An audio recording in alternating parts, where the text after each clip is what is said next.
Thank you, Catherine. Hi, everyone. Thanks for attending our WebEx today. I know you're all very busy, so thanks again. So I'm the Director for the UK and the Nordic Region for Hexis Cyber.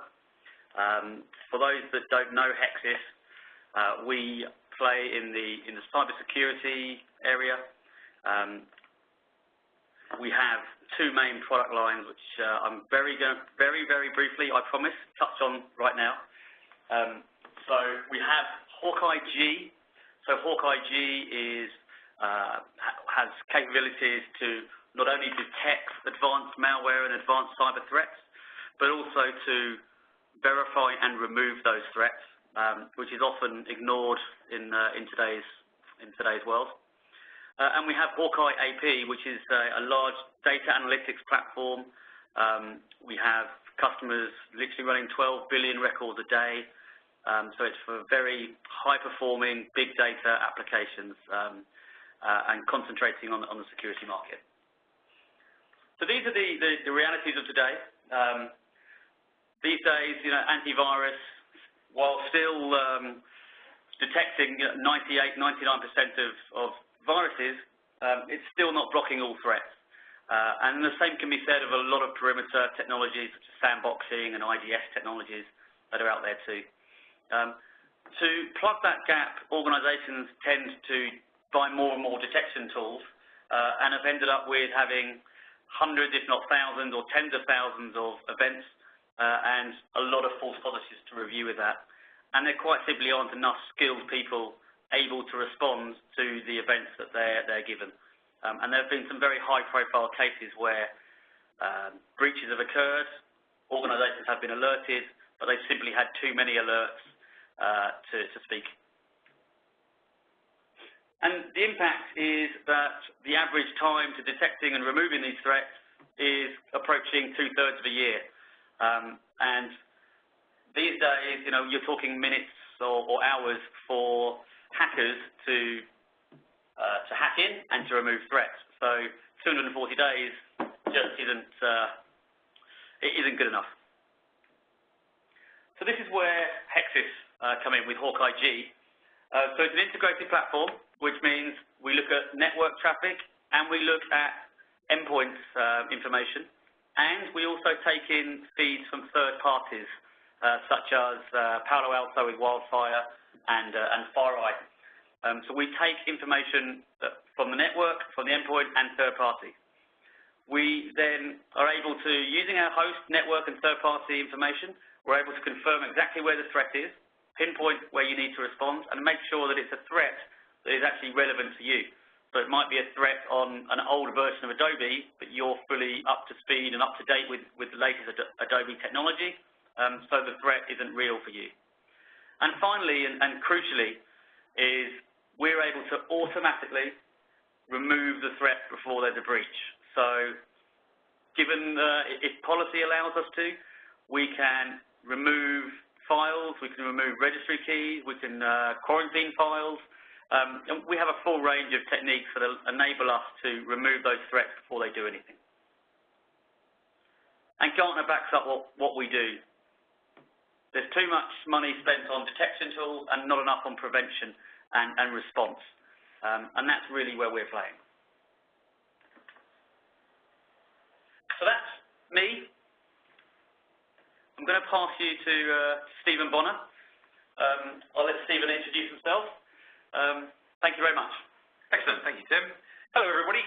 My name is Stephen Bonner. I'm a partner at KPMG, and I work in our cybersecurity division, particularly looking after large financial services organizations. But what I'm going to talk about today, I think, is pretty relevant across the range of all organizations globally, and I'll draw out some of the global trends I'm seeing. What I want to just touch on is a bit of a view of where we are now. What's the current landscape for security? What are we seeing now?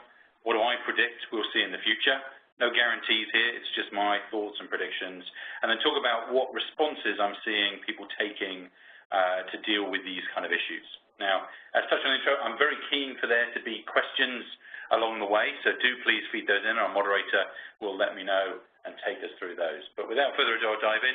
I think we've got about just over half an hour's worth of content, and then obviously questions on the way through will expand that. We've got time as well for questions and discussion at the end. So thank you very much for joining us. Let's dive on in. So when we look at the sort of cyber risk, the cyber threat environment, the first thing I like to do is not talk about threats. It's actually to talk about some of the benefits that we have. We're living in an amazing time. The combination of technical factors that have come together are providing us unique opportunities for global business and as global citizens. We have social media connecting people and removing a great deal of the physical barriers and distinctions between connectivity. We have cloud-based services that let us scale organizations very rapidly, allowing small organizations to really challenge incumbents and allow very rapid innovation. Mobile devices. I'm told, I'm not sure if this is quite true, but I'm told that when you swipe left on my phone, it does a little animation of sort of a turning page to the next thing you're looking at. And apparently the computing power required to do that calculations and draw those pictures for that swipe that I do, I don't know, 50, 60 times a day, that's the same computing power as the entire computing power used in the Apollo moon missions. Now, obviously, that was for a slightly better purpose than just letting me see a picture of a cat scroll by, but, you know, it's still showing the sheer power we have in our mobile devices and that constant connectivity. And more hidden than those sort of very visible changes, beneath a lot of this, there's big data. We've always been able to generate information as we've used IT, but we haven't always been able to get things back out from that huge pool of data we generated. And technologies are just coming through now that lets us take that and mine that information to find really interesting insights. And you put all these four things together, you get quite a strange moment. I was in the States last week, and it was my kids' bedtime back in the UK, and I wanted to say goodnight to them. And, you know, if I think back, I don't know, 30, 40 years, I'd be sending a telegram and it would take 2 weeks and cost me hundreds of pounds to even send a message to them. I could connect to local Wi-Fi using a cloud-based video conferencing service through social media. I could connect, and all that powered by, paid for by advertising, powered by big data. I could connect and wave goodnight to my kids in a video conference. It's quite a remarkable change, and it's worth realizing, although there are plenty of threats out there, and I'm absolutely going to spend some time talking about those threats and possibly scaring you, it's always worth remembering we're at a time of quite remarkable benefit.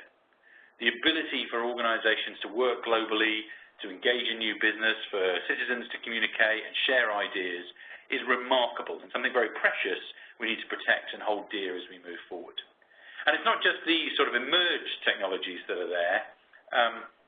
One of my favorite films on the screen here now is The Thing, which is about an alien being found under the ice at the South Pole, and here are the researchers finding out it's a UFO-shaped object beneath the ice. And it's a bit of a tenuous link, I'll give you that, but I'm going to talk about the Internet of Things. And it's an emerging technology, and we see the first sort of indications in this.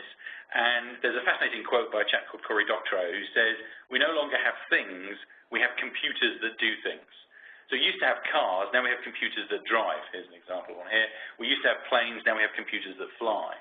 And this use of computers is fantastic. It's going to dramatically reduce the number of road deaths. It's going to add to the working day because all those drivers will be able to do their email or watch movies or read books instead of having to deal with driving. And it's going to dramatically reduce congestion. So these are very positive things, but they're change. And all these changes, all these technologies that have emerged and are emerging, and there's many more coming, they're all driven around this reliance on information technologies, on this connected world and the information and technology that we rely on and share. So what are the threats to that? That's the meat of the discussion today. What are the things that we see in my work as being the concerns there? Well, for me, I like to categorize them into 4 key groups. They obviously overlap, and there's quite a lot of interesting work where each of these groups will work with others of these groups to do things. But in my mind, mainly because it's driven by what they're targeting and how they do it, there are 4 key groups: organized crime, nation states, hacktivists, and the insider. Let's delve into those a little bit. Organized crime, this is business with a P&L unconstrained by legality. I used to work for an organization that had 2 key rules. Nobody goes to jail, and everyone makes lots of money. That was an investment bank. It's clear that these organizations have decided to remove that first rule and are just focused on everyone makes lots of money. And clearly, they're embracing electronic attack and cybercrime much as they would physical crime. they're finding that your average bank robbery with a shotgun gets you £2,000 or £3,000 and a very strong response from the flying squad. Your average online theft campaign, a spam campaign or malicious software will net $20,000 to $30,000 and very little response from the authorities because of the global nature of the challenge being faced. And this is probably the biggest and most common threat that most organizations face. And it's quite interesting. Many organizations say, well, I'm not a bank, I don't need to worry about this. The fascinating thing for these organized criminals is their attacks are so automated, they're not just looking at targets of choice, like the big banks, they're also looking at targets of opportunity. So anybody who doesn't have adequate protections, they will automatically scan, target, and try and gain a foothold in. And if they do, they'll gain access to critical financial information, payroll data, personal data, and try and use that to generate their funds and money. So that's the first group, organized crime. Definitely something that's always going to be with us. It seems to me extremely unlikely we'll reach reasonable international cooperation to make clear that steps can be taken against this. And the very benefits we see about the fluid flow of information, the anonymity and the global reach of the internet, these are exactly things that organized crime takes advantage of, and we can't keep the benefits of the internet without remaining some of these vulnerabilities, much as we can't keep the benefits of free society without allowing some people to do bad things in there. And obviously, steps are being made to take steps to stop these organized criminals, but they're always going to be there, and that's going to drive a core of our protections. What's changed over the last few years, and more of it's coming to light, is nation-state attacks. Whereas organized criminals are very focused on P&L, actually taking money, and it's generally quite easy to detect because your money's gone. And however poorly your security monitoring is working or how badly you're seeing, you probably will notice at the end of the month if the money isn't there in your account anymore. But nation-states are more subtle, and they have a different range of motivations. They're generally not after money at all, although it may be about the economic benefit of their nation. They're much more interested in long-term benefits, in stealing intellectual property to help their industries, to help them keep a technological edge in arms races. They're looking at, particularly for the financial services companies that I work with most of the time, they're looking to steal their strategic plans, to get insight into the M&A activity happening. Outside of FS, they're looking for anything that gives them an edge. Now, quite often this is focused on energy and natural resources. If you're a large nation looking to sell access to your oil fields, it's critically important that you understand the maximum price of the various organizations bidding for access to those oil fields will pay. And if you can break into their systems and understand their negotiating tactics, you can generate literally billions more dollars for your country. And that's become very tempting for many countries to do this. We're also seeing countries embrace this to further their political and foreign policy objectives. And in extreme cases, we haven't seen this yet, but I think it's a fairly clear prediction we'll come on to later, we're seeing that nation-states are preparing for cyber warfare, disrupting the critical infrastructure of other nations, and, we'll touch on it when we get to the regulators, many nations are concerned about other nations launching these kind of attacks against them and realizing that much of their critical infrastructure isn't in government hands anymore. The telcos, the financial services, the food, the transport, these are all in the hands of private companies that need motivation to protect the level that will disrupt these kind of nation-state attacks. So, not common for everybody. They tend to focus on organizations that have things of relevance or those that offer services, but quite a wide range of behavior, and we're certainly seeing in our work that more and more nations are investing heavily in building up this kind of capability. We're seeing a sort of cyber arms race developing around the world, people preparing for this. Hopefully, common sense will prevail and these nations will talk to each other and find ways to work that don't disintegrate into a full-scale cyber war, but it could be a possible future. Question from our audience in the room. Tim? So I read this morning that on the BBC website that there's an expert who suggests that if one government, for example the US, were trying to attack another government, for example China, then the technology they use could just as easily be used back at them. So will there continue to be this cyber warfare, given that whatever the US does to attack China, they're going to just use back at them as well? Do they then just make themselves equally in danger? Yes. I mean, I think it's very true that it seems at the moment it's far easier to launch attacks than it is to successfully defend against them. I worked on a fascinating job that was dealing with attacks against embassies in Europe who'd been targeted. And the research group we were working with had gained access to the servers this attacker was using to coordinate their attacks. And while they were in there trying to work out what they were targeting, how they were doing it, 2 other research groups also gained access to that infrastructure.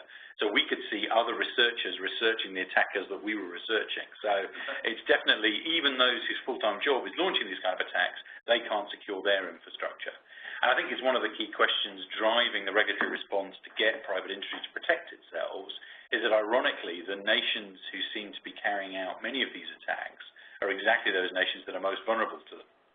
Some of the hostile nations around the world don't have such a high level of reliance on information and electronic systems as some of the powers who are frantically developing this capability. So it'll be interesting to see if defense can catch up with that kind of offensive capability. But yes, it's interesting. Unlike other weapons systems that can easily be tracked, or it's possible to stop them from proliferating, it seems very likely in the future that these cyber weapons will fall into more and more hands. And what we're seeing, somewhat blurring the categories I'm trying to take people through, so bear with us. This is the expert level, so I know you're all this. But what we'll see is nation-states will give their technologies to organised crime groups to launch attacks for them, so they have a credible denial about what they've been doing, which of course then means that organised crime groups have those technologies to carry out other crimes. So I think it's not even just that these technologies spread to different nations, they spread to non-nation groups, and eventually we may even see them spreading to individuals. So you and I could have some cyber warfare if you look at me the wrong way. I don't think very likely. So our third group, a very different motivation. Little or no economic benefit for them. They're hacktivists. They're using these electronic attacks and carrying out their things for ideology. So something they really care and believe in, and they feel very passionately the need to take steps to support that goal. And this might be environmental extremists complaining about drilling in the Arctic. It might be animal rights extremists complaining about medical research. It could be anti-capitalists disrupting the financial services industry.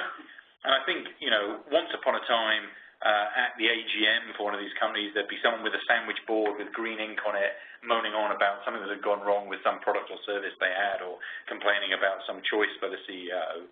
Now those people take to social media, has great benefits, but it also allows these groups to coordinate. Find like-minded individuals, and then they'll do their protest not by attending the AGM, which is expensive and difficult and might well end up with you getting in trouble with security. Instead, they'll launch some kind of electronic flooding attack, DDoS being their most common and popular type of attack. You also see them defacing websites to put forward their message, quite interestingly, often defacing completely random websites unrelated to the target, but just to get media attention and coverage. And they're also doing what they call doxing, the releasing of documents to embarrass or change direction for the organizations they're targeting, hoovering up large volumes of emails and then publishing those emails to embarrass the organizations.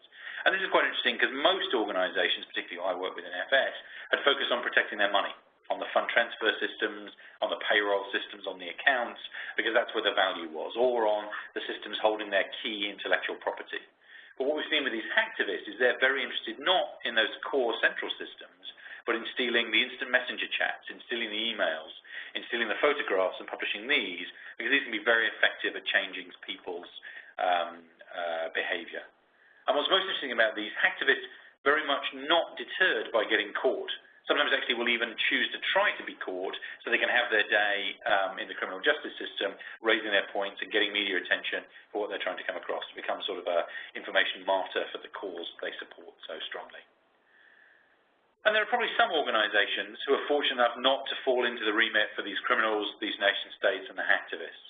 And for these, of course, the remaining threat is the insider. Since the global economic crisis, there's been an awful lot of change in organizations, a lot of outsourcing, a lot of M&As, a lot of synergies being driven, a lot of growth. And this has meant that organizations and staff generally no longer feel that they have an employer for life. In my father's time, he would find a company and work with them for the whole of his career, and they would look after him, and he would feel immense loyalty to that organization. Now people move around very rapidly. There's a lot of changes. And some of these changes disgruntle people. People feel that they haven't received the recognition they deserve. They feel, particularly if they work in IT sometimes, that they have to demonstrate their value by disrupting systems and then coming in and saving the day. Sort of firefighters turned arsonists as a thought. And these can be particularly threatening because they have a really good understanding of how systems work. So they can disrupt because they understand the controls, and often this links to fraud or publishing critical data, or again, taking those emails and publishing them to embarrass them. And quite often, hacktivists will work to recruit people within the organizations they're targeting who are sympathetic to their cause and are willing to help them understand how they can accurately disrupt. So that's the threat sort of environment. How is that evolving? What's that driving? Well, the key change that I see around the world is regulation. Obviously, this applies very closely to financial services, where I spend most of my time, but we're seeing these regulations extend. And we're seeing this sense, back to Tim's question about the cyber attack, there's an absolutely high level of concern about the systemic risk. So this isn't threats to one individual company, but what happens if a large number of companies or a critically important company is disrupted that then disrupts all the companies who rely on it. And the US are particularly focused in theirs around this idea of supply chain and critical infrastructure. So if there's a particular target, all the organizations it rely on may well also become targets. And it's critically important to make sure they're all well protected. Balanced with all this regulation around security, we're also seeing a great interest in data protection, in making sure that individual citizens are protected from the behaviors of companies and attackers to protect their personal data. As more and more of our lives are lived with these Internet of Things, with this social media, so much more of what makes us is available online that should be properly protected. And if done so, that brilliantly encourages people to use the services. But obviously, if you're collecting large volumes of personal information and you lose it, not only will your customers be unhappy, but these regulators are going to come and give you a rather bad day. And we're seeing an interesting trend. Generally, regulators have relied on audits, on self-assessments, on post-incident punishments to enforce their rules. There's an interesting trend coming that's come first in the UK and first in financial services, but we're already seeing it being prepared in other critical infrastructure verticals, and other countries are paying a lot of attention, is this process called CBEST, which is a Bank of England PRA initiative to test the security of key financial services organizations. So they're actually arranging to launch attacks using skilled third parties to launch attacks against critical parts of the UK infrastructure to see how successful they are, so we can really learn what's really there. It's no longer theoretical, it's practical, real knowledge. And if that works well, I can well expect we'll see other regulators and in other sectors taking advantage of that capability to truly understand. Because I think one of the key challenges I see around cyber, and we'll come on to it when we look at the predictions, a lot of this could change. And that makes it very difficult for people to understand where they are now and what they need to do. And many of the incidents happening is very difficult to detect. So, what does the future hold? Well, let's gaze into our crystal ball and look ahead to see sort of some of the predictions I see. Well, first up, this is not a computer virus, this is a physical virus, but I'm going to talk about computer viruses. Most of those attacking groups and some of these weaponry that's leaking is very much based on using malicious software, on writing viruses and using those to take control of people's systems and either take control to launch a DDoS, to flood somebody, or to take control to steal information, or take control to disrupt and wipe those systems.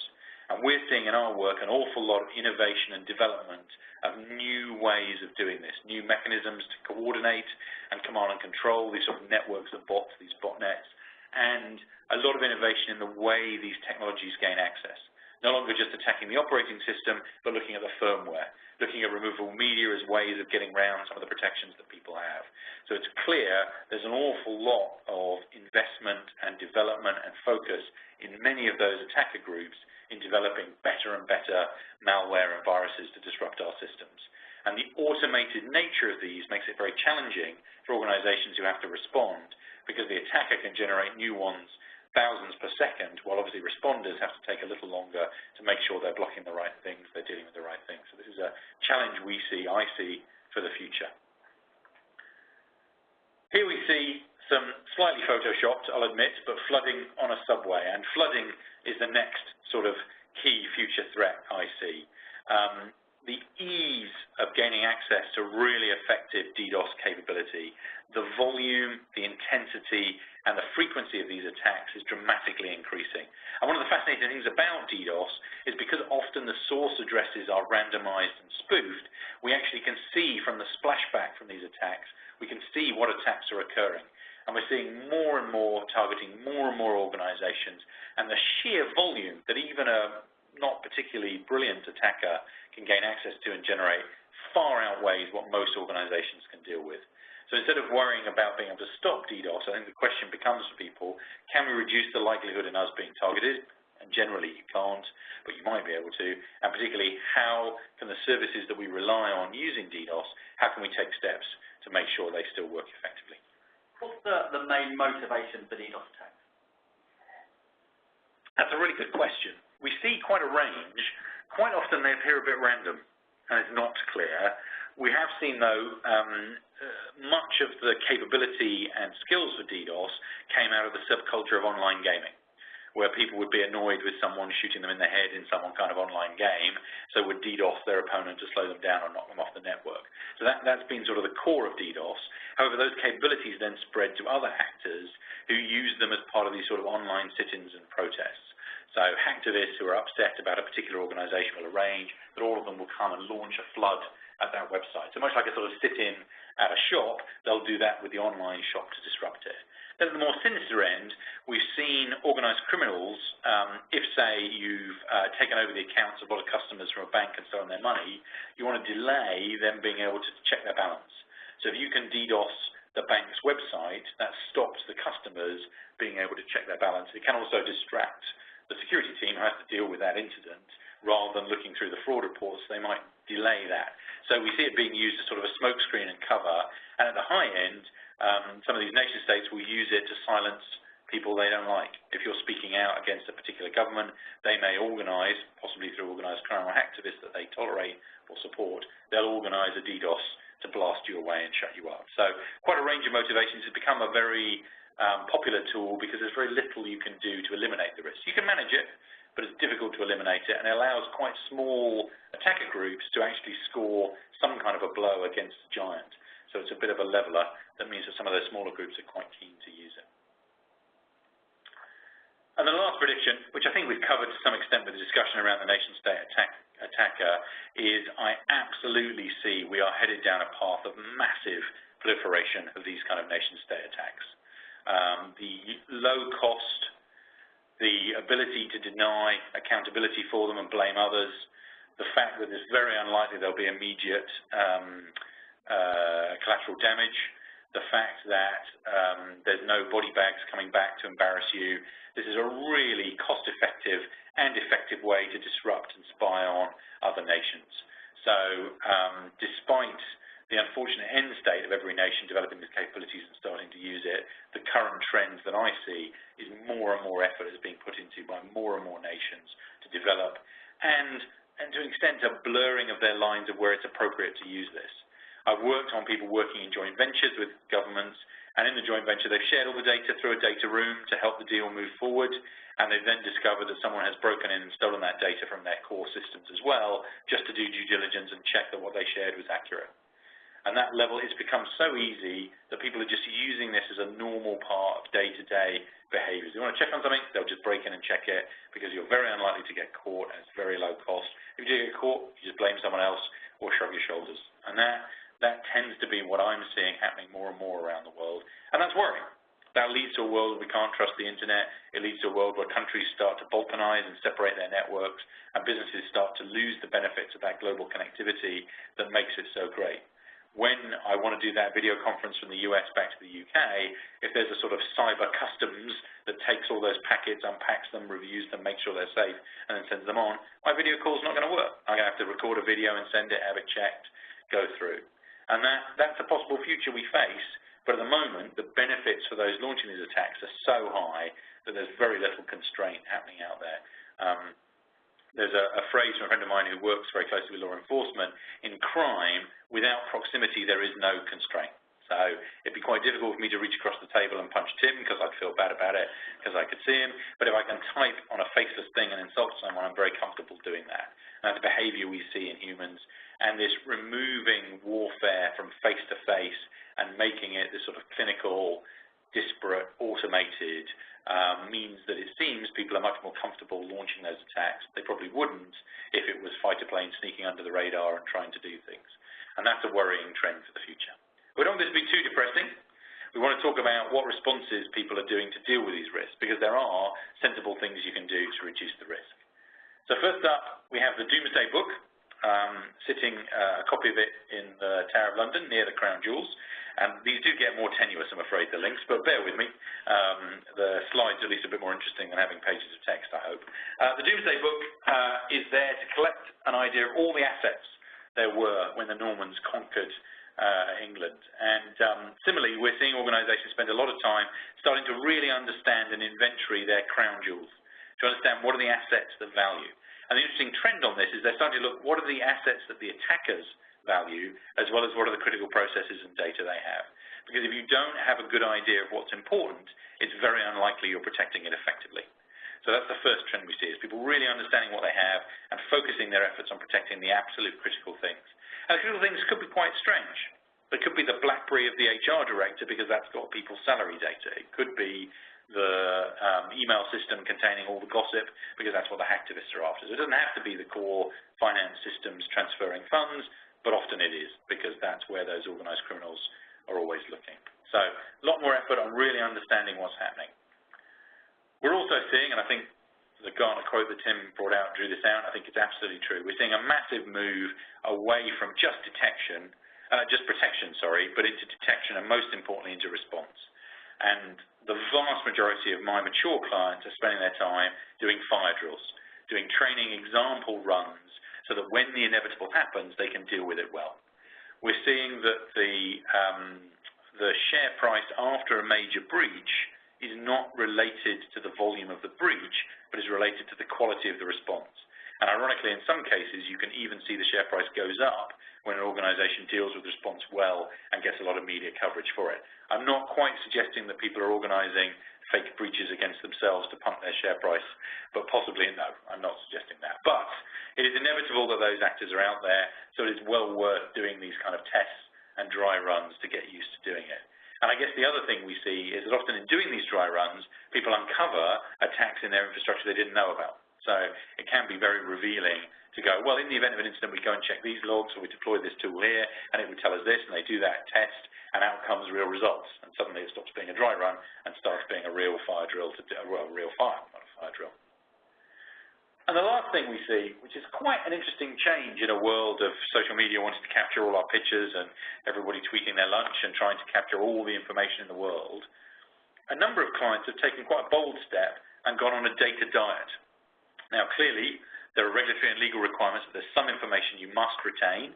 For instance, if you're doing a trading organization, keeping to protect your trade information. If you're HR, you've got to keep contracts. If you're a company, you've got to keep the articles of incorporation. So I'm not suggesting throw everything away, but do a declutter. Find those emails gossiping about stuff that are going to embarrass you if they get out, but have no value, and delete them. Get rid of them, then they can't be hacked. They can't be stolen. Decommission the legacy systems that you're not using anymore. If you get rid of the stuff you don't need, not only do you reach a Zen-like freeness in your life, you also make yourself more secure. And it can be a very cost-effective way to reduce current costs, freeing up budget to use to invest in other tools, technologies, and people to take advantage of the much more detection and response priority. Turn off the stuff you don't need, free up that cost is a pretty key thing. Okay, so that's looking for the future trends. That's looking at the responses. What are my predictions? Hopefully we'll do another of these in about a year's time. You can all rejoin us and tell me how wrong I was. So no monetary backing behind these. They're just opinions. But first up, for a number of reasons, both the growth and the capability. Tim's looking worried that the screen is black. That's what it's meant to look like. Don't worry. For the growth, the massive growth of the internet, as we move into the Internet of Things, the number of connected devices is going to exponentially increase. And let's be clear, this was an internet that was designed to connect a few thousand researchers and has a few billion people on it. So it's astounding. The kind of point I make is it's not strange that the internet might fall over. It's strange that the internet hasn't already fallen over. And that's my prediction. I think in the next 2 years, we will see at least a week-long outage of the global internet. Could be a spectacular failure of DNS or routing or some kind of malware that affects key components of the internet and propagates. But I think it's astounding that when you look at I mean, I am absolutely in awe. Years and years ago, I worked at an ISP, and the effort that network engineers put in to maintain that global network is astounding. But it is held together with the blood, sweat, and tears of a lot of people around the world. And the number of devices we're adding is growing exponentially. The number of skilled sysadmins to maintain and network admins is growing at best linearly and is generally quite stable. So yes, automation allows them economies of scale, but I think it is inevitable we're going to see a major outage. And it's fascinating, when you talk to organizations, some of the big players, they'll have diesel generators to deal with a power outage. They'll have their own well to get water to deal with the fact there might be a water outage. And those are from well-regulated utilities with contracts in place with government oversight. With the internet, they have two pipes to two different providers. I like to say this is like at your home having two drives to different side streets, but needing the M6 to not be congested to get to work. You don't have a contract with the people who run the M6. You have no control over it. It might go away at any time. And if you do, your work's going to be very disruptive. You've probably got plans for that. In the internet world, very few organizations I talk to have any kind of planning. And it's fascinating talking to people. You say, well, if the internet broke, how would you fix it? They go, well, I'd Google the result and then download the patches from the supplier. Maybe I'd look on Wikipedia. No, you don't understand. The internet is broken. None of that is available. What are you going to do? They don't have any idea. Nobody has a desk drawer full of CDs anymore to rebuild things. So I think this is quite a concerning topic. I'm not saying move to the wilds, buy a bunker, start withdrawing from human society, but think about what you would do if the internet went away for a week. How would that change your processes? What would your fallback be? How would you continue to work and operate? I'd get less emails, so it'd be great for me for a brief while. We'll see. So that's prediction number one. Prediction number two, here's an example. It's a sort of slow burn prediction. So this is the first extortion virus. This is something called PC Cyborg, which came out in 1989 and uses this lovely white text on a red background. And PC Cyborg, not a particularly advanced kind of extortion thing. You had to send a postal order to Panama for $189 to get your files back. And jump forward to today, we have Cryptolocker. Again, red text, white background, but now it's got much better. They've added an icon of a key at the top. I have to say, you may have seen in my presentation, I don't have a lot of padlocks and keys. I feel that's a bit of a cliche. So this is the only cliche we get, but this is the hacker's cliche, not mine. I deny responsibility. And Cryptolocker has been a very interesting extortion. Instead of using postal orders to Panama, it used the cryptocurrency of choice, Bitcoin. And quite fascinating, it started with a 2 Bitcoin ransom, but then Bitcoin became very popular and went through the roof, and it started costing about $1,500 to decrypt. So a nice move, an interesting, I always say organized crime running a P&L. If you're finding nobody's buying the product, you reduce the price. And that's exactly what they did. They cut it to half a Bitcoin, which comes to about $400 at the time. Now, of course, Bitcoin has dipped a little bit, so it's now about $120 to get your stuff uncrypto-locked. And before you pay, law enforcement has actually caught the guy behind this particular instance of Cryptolocker and have all the keys, so you can get it for free without needing to pay. So please don't pay, don't support extortionists. But I guess my point is not only, crikey, Bitcoin's gone down such that it costs less now to decrypt your files than it did in 1989, which is quite an interesting, there's the value of what I have on my computer is far greater than it was in 1989, but now I have to pay even less. Yay, globalization and reducing costs, it's good. But the second point is what Cryptolocker really showed, and absolutely organized crime is taking this on hand, they made about $3 million in less than a year doing this. And traditionally, nobody did extortion because there was no good way to get paid. If you have to post postal orders to Panama, eventually someone is annoyed enough to go to Panama, wait next to the box, and when you come to collect your postal orders, punch you in the face. Without proximity, there is no constraint. So what this has demonstrated is that there was a very successful run of organized crime extorting people. And suddenly, if they can get paid for extorting people, then there's a whole range of other threats and attacks they can start using. So suddenly DDoS for ransom becomes much more effective, because they don't have to reveal their bank account details. They don't have to come and meet with you to take the money off you, at which point they get arrested and thrown in jail. Instead, they can use Bitcoin or other cryptocurrencies or other online vouchers. I've seen quite a successful one that uses Starbucks vouchers to extort people. So there is, I'm not anti-Bitcoin. I know the Bitcoin enthusiasts get quite passionate. If you diss Bitcoin, I'm not dissing Bitcoin. I'm just showing there's a range of ways to transfer funds now that organized crime are starting to embrace. So all those attacks you never worried about because you thought, well, no one would wipe our systems and demand money to get the backups. No one would do stuff. Now they have that capability. So my next prediction is we'll see massively, sadly, we'll see massively more extortion.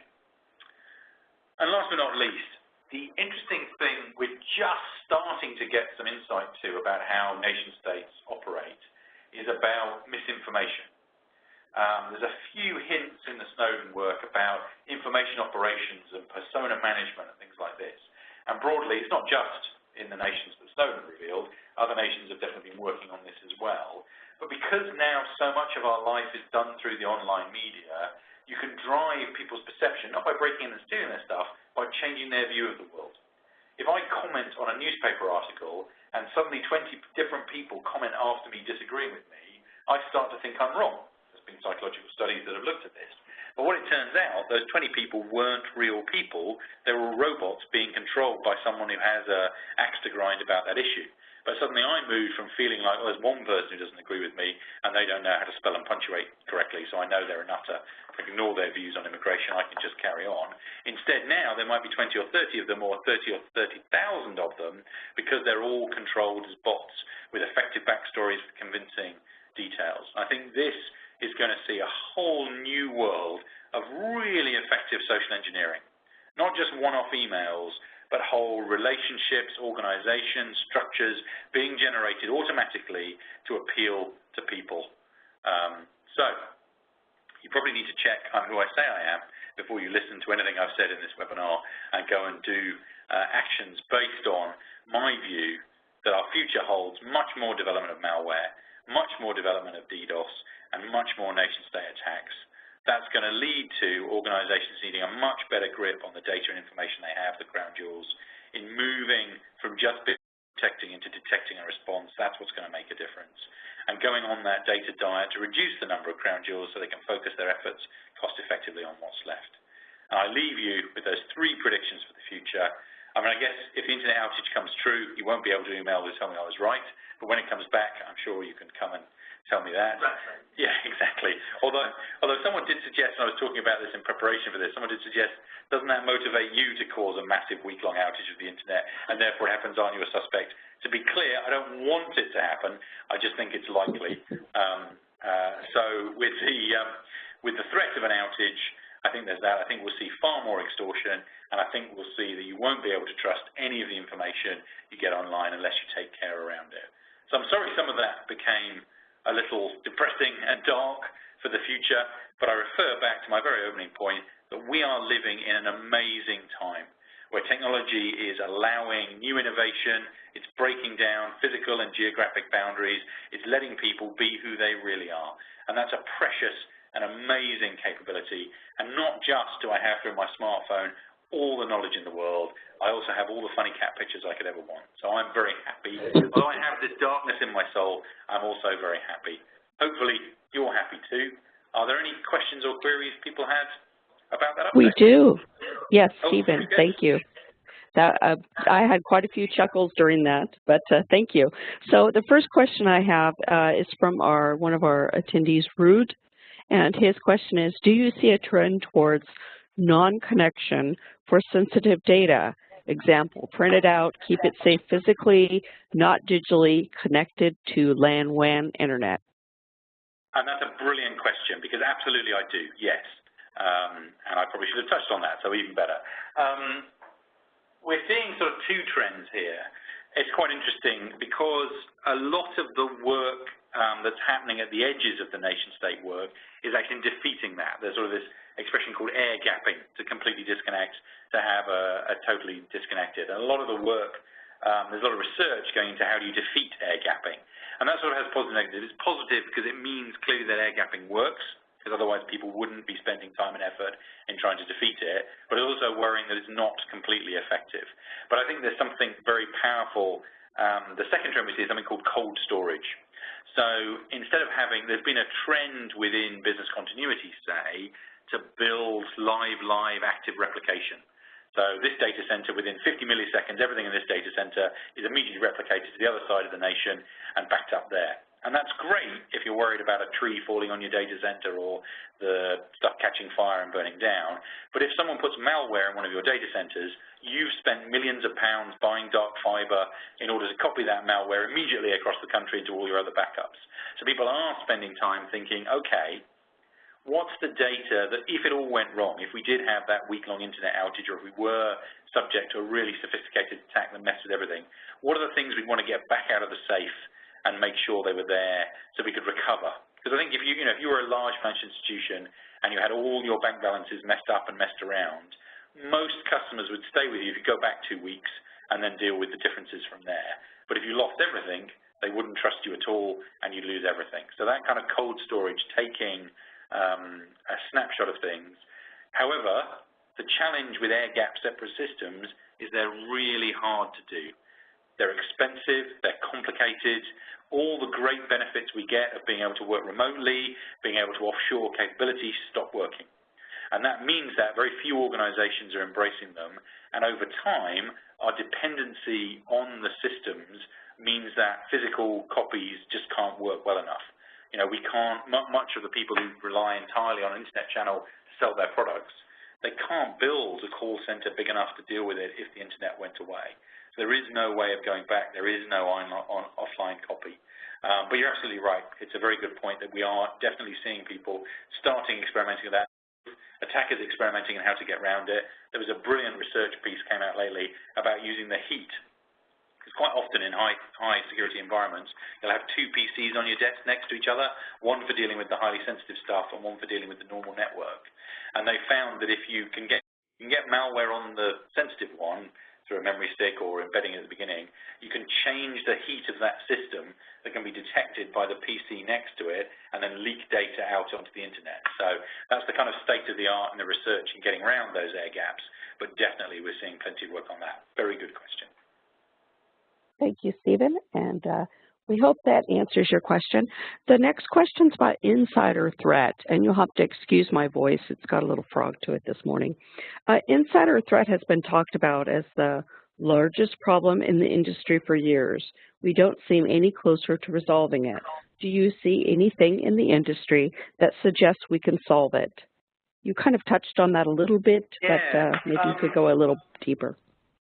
Yeah, I mean, I think it's fascinating because one of the most profound things anyone told me about security when I used to work as a sysadmin is that the goal of external attackers is to become internal admin. So if you can defend effectively against rogue internal admin, you've done a fantastic job of protecting from most of the threat from external hackers. So there's quite a, it's bizarre given that seems to me very true. It seems bizarre how little we put into properly defending against that internal threat. So much of our effort is about keeping the perimeter, stopping people getting in, scanning stuff on the way in, while we trust entirely the IT people. So I think it'll never be solved. The challenges of business mean that always going to be dramatic changes, and some people are going to be disgruntled by those changes. What I've seen be most effective at dealing with the insider threat is not necessarily a technical control, but it's sort of HR control. There's another wonderful quote someone used to me once saying, what we have to do is walk towards the problem. You often see people massively overreact, and they'll run around, and at the slightest hint of some kind of alarm, they'll suspend people and seize all their access. And that just irritates people even more. You don't want to run towards the problem, but equally so many people. There's wonderful data out of Carnegie Mellon, and their insider threat research as part of CERT-CC, and they've done a work, and I think within financial services, everybody who's committed and been caught doing a major sabotage against their organization from an IT perspective, and there have been a few of these, they all previously had grievances open with HR. And how many organizations do you know, when someone opens a grievance with HR, goes and has a chat with them and reviews their IT access? I don't think many do, and that's the problem. The people who do this, they get radicalized bit by bit. They feel a bit unhappy, they complain to their boss who tells them to get stuff. They complain to HR who says, I'm sorry, the policy doesn't allow that. And they sit there and fester and get more and more angry and upset, and then they do this. So the way to stop this is not just the technical controls, which can help, particularly if what they're doing is stealing data and leaking it. You can look for anomalous patterns in doing that. If what they're doing is in introducing attacks and all the great stuff you've got to stop attacks. But for me, I think reducing this is about treating your staff better. Then you can reduce the insider threat. If you can explain to people why you're drilling in the Arctic to provide energy security, to keep incubators in hospitals running and saving babies, those people working for you who might have a radical environmentalist view might go, okay, actually, I see your point. You're willing to debate, you're willing to discuss this, therefore I'm not going to take unilateral action to disrupt things. I'm going to engage in that process. So I think it's a human issue that can only really be addressed with humans, but I think it's going to be with us. And the real issue is we trust these people. We have to trust these people to make our businesses work effectively, and yet sometimes we really disgruntle those people, so it's very hard to know what to do. So yes, not a problem that's going to go away, I'm afraid, but I think there are things